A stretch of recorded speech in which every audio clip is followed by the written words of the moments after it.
बाबा कहते हैं तुम शांत में बैठ के योग की कमाई करो, परंतु काम करने से पहले राय लेनी चाहिए। ऐसे नहीं काम करने के बाद फिर कोई बात में फंस गया तब आकर के कहेगा बाबा अभी मैं क्या करूं। बाबा तो पहले ही समझाते रहते हैं। अगर धन बहुत है तो शांत में बैठ बाबा से वर्षा लो, धंधे दोरी का झंझट छोड़ दो। तो कदम कदम पर श्रीमत पर चलना बड़ा जरूरी है। और आपस में भी बहुत मीठा रहना है, नहीं तो बाप का नाम बदनाम करते रहेंगे।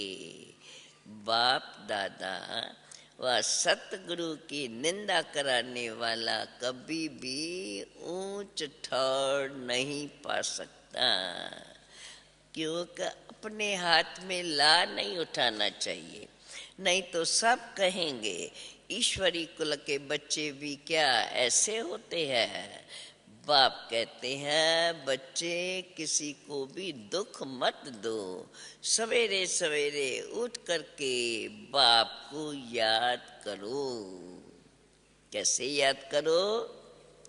बाबा आप कितने मीठे हो, आप हमको राजाओं का राजा, स्वर्ग का मालिक बनाते हो। हम आपकी श्रीमत पर जरूर चलेंगे। अंदर ही अंदर बड़े प्यार से बाप से ऐसे बैठ कर के बातें करो। अभी हम आसरी मत पर नहीं चलेंगे।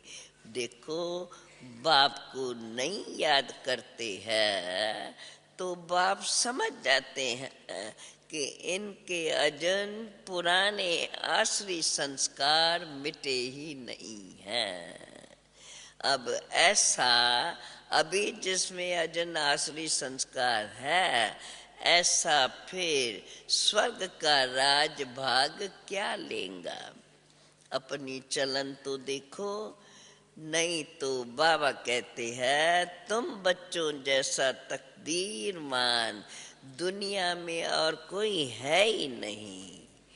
बाप तो कहेंगे बच्चे सगे बच्चे बनो, लगे नहीं। ऐसी चलन, सगे बच्चे कौन से, उनकी चलन कैसी, ऐसी चलन दिखाओ जो बाप भी खुश हो जाए। क्योंकि बाप को बच्चों का ख्याल तो बहुत रहता है ना, कि कैसे बच्चों को दुख से छुड़ा करके ऊंच पद प्राप्त करा लें। इसलिए तो बाप को ऐसी दुनिया में, दुखमय दुनिया में अंत के समय में आना पड़ा है। अभी बाप फिर से हम बच्चों को समझाते हैं, बच्चे भले दिन को गोरख धंधा करो,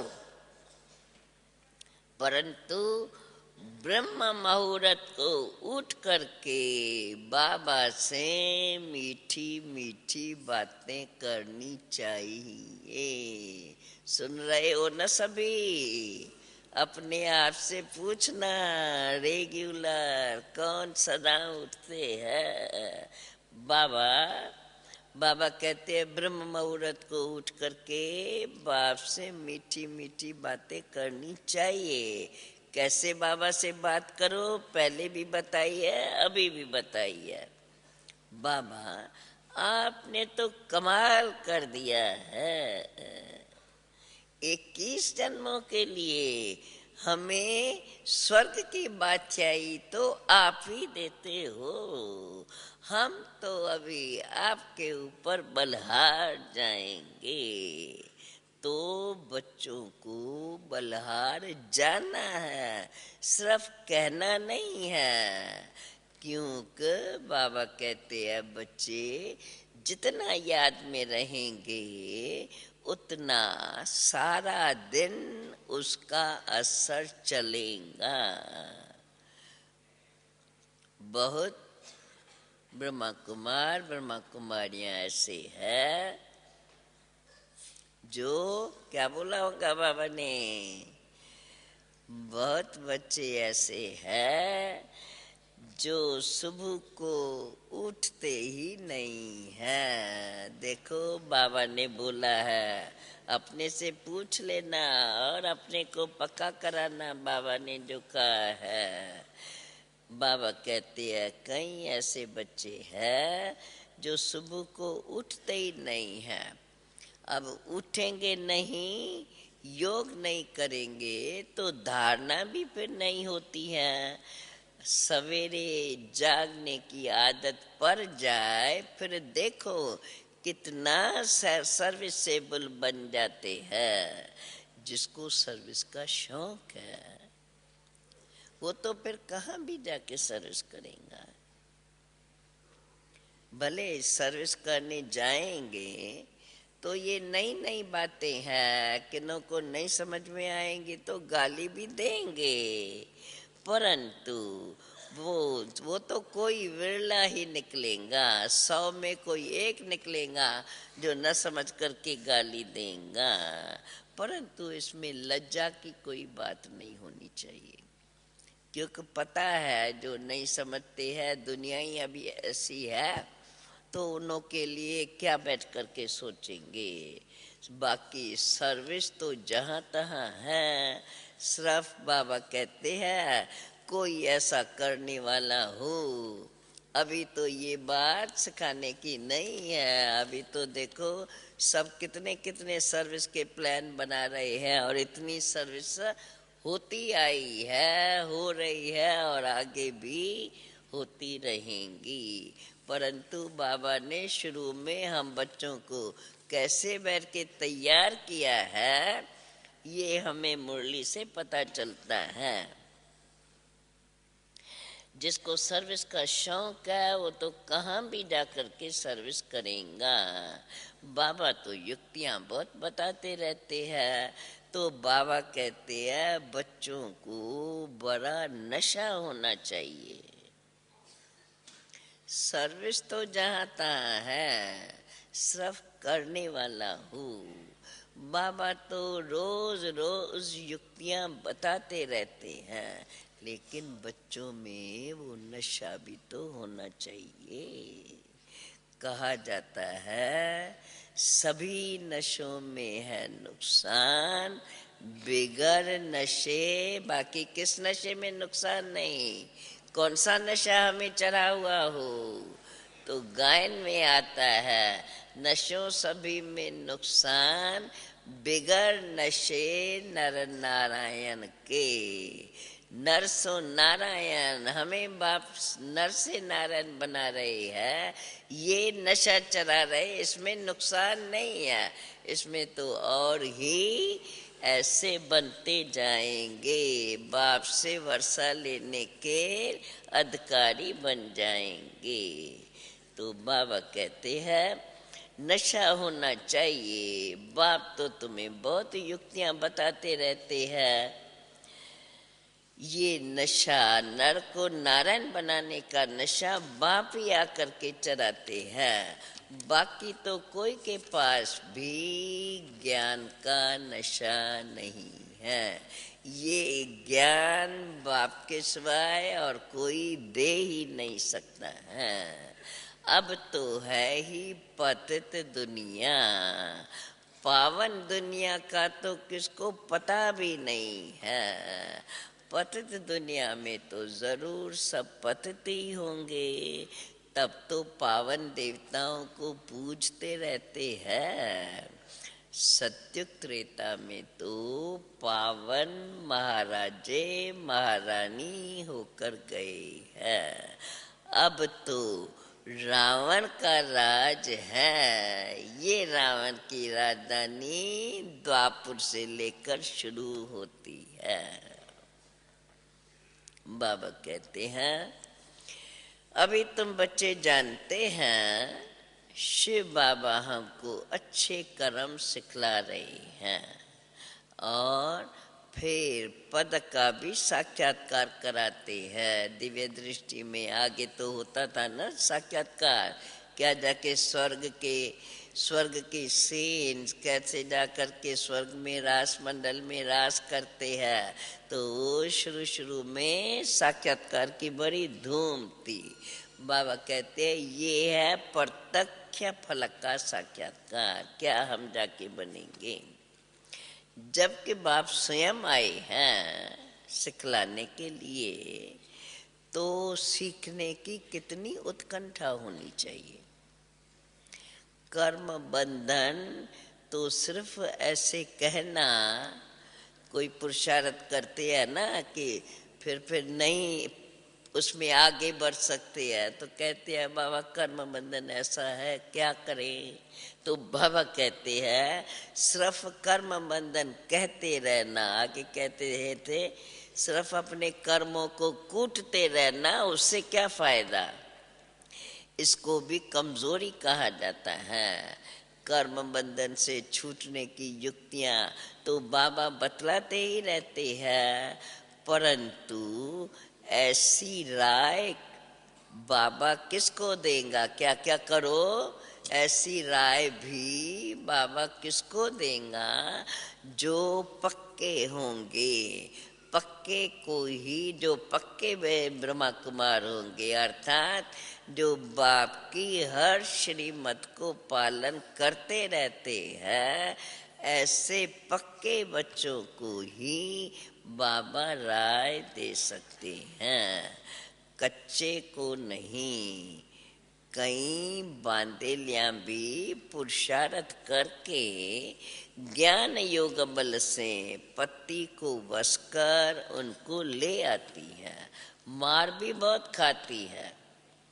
कहा जाता है ना, धरत पर ये धर्म न छोड़िए, यह भी प्रतिज्ञा की जाती है और फिर प्रतिज्ञा करके उस पर कायम रहना है, अमल करना है। नहीं तो माया भी बड़ी प्रबल है, माया पर भी विजय प्राप्त करनी है, पूरा पूरा पुरुषार्थ करना है। बाकी ऐसे नहीं चलो पुरुषार्थ करते करते थक जाते हैं, कहते हैं अच्छा जो भी स्वर्ग में जो भी पद मिलेगा। बाबा कहते हैं ऐसे नहीं कि स्वर्ग में क्या भी पद पाए, नहीं, पुरुषार्थ करना है और पुरुषार्थ करना चाहिए ऊंच पद पाने के लिए। बाकी ऐसे नहीं थोड़ा सा पुरुषार्थ करें, करते रहते हैं, जो भी पद मिलेगा वहाँ थोड़ा ही कुछ पता चलता है। बाबा कहते ये तो किसका बोल है, ये है कमजोर पुरुषार्थियों का बोल। इसलिए बाबा तो बच्चों को यही शिक्षा देंगे कि योग में रह कर के अपना पुरुषार्थ करते रहो तो विजय अपना जन्म सिद्ध अधिकार है। ऐसे निश्चय बुद्धि बन करके ऊंच पद पाने का पुरुषार्थ करना चाहिए।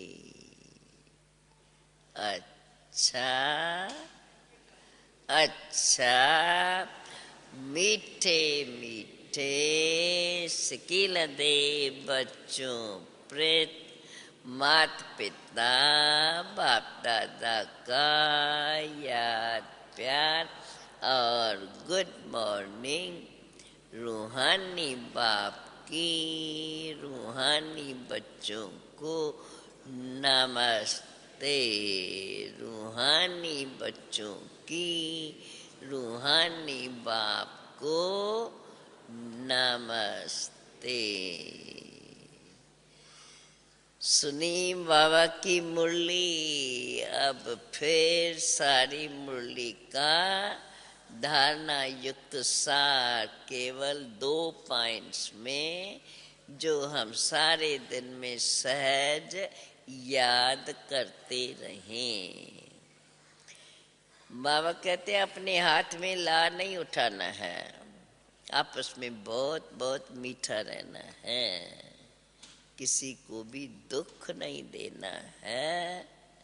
ब्रह्म मुहूर्त के समय में उठ करके बाप से मीठी मीठी बातें करनी है।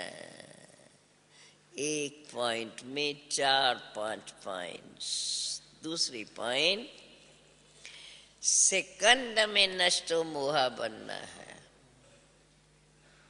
पवित्र रहने की युक्तियां निकालनी है, हिम्मत रखनी है, ज्ञान योग बल से अपना हिसाब किताब चुकतू करते रहना है। अब फिर हम सुनते हैं नियम अनुसार बाप दादा का वरदान। ज्ञान को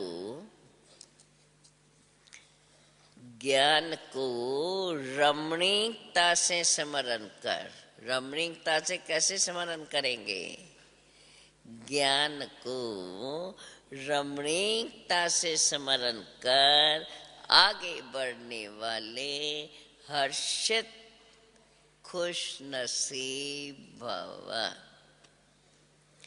अब कैसे रमणीकता से करो वो बाबा ने आगे बताया है। सिर्फ आत्मा ये जो बाप ने हमें नॉलेज दी है, बाबा कहते हैं ये ज्ञान सिर्फ आत्मा और परमात्मा का सूखा ज्ञान नहीं है, ये बड़ा रमणीक ज्ञान है। इस रमणीक ज्ञान को सिर्फ रोज, कैसे है रमणीक? सिर्फ रोज अपना नया नया टाइटल याद रखो। कितने टाइटल बाबा हम बच्चों को देते हैं और कितने स्वमान बाबा ने हम बच्चों को दिए हैं। तो बाबा कहते हैं सिर्फ रोज अपना नया नया टाइटल याद रखो। मैं आत्मा तो हूँ, लेकिन कौन सी आत्मा हूँ? कभी आर्टिस्ट की आत्मा हूँ, कभी बिजनेसमैन की आत्मा हूँ। ऐसे रमणीकता से आगे बढ़ते रहो, जैसे बाप भी रमणीक है। देखो बाप कभी अपने को धोबी कहलाता है, कभी फिर विश्व का रचता बन जाता है, कभी अपने को ओबीडिएंट सर्वेंट कहलाता है। तो जैसा बाप वैसे बच्चे। ऐसे ही इस रमणीक ज्ञान का स्मरण कर हर्षित रहो, तब कहेंगे खुश नसीब। आज का स्लोगन, सच्चा सेवादारी वो है जिनके नस नस में अर्थात हर संकल्प में सदा सेवा के उमंग उत्साह का खून भरा हुआ हो। सच्चा सेवादारी, बाबा ने कहा न सर्विस तो बहुत है, जहाँ भी जाओ सर्विस है। सच्चे सेवादारी वो है जिनके हर नस अर्थात संकल्प में सेवा के उमंग उत्साह का खून भरा हुआ हो।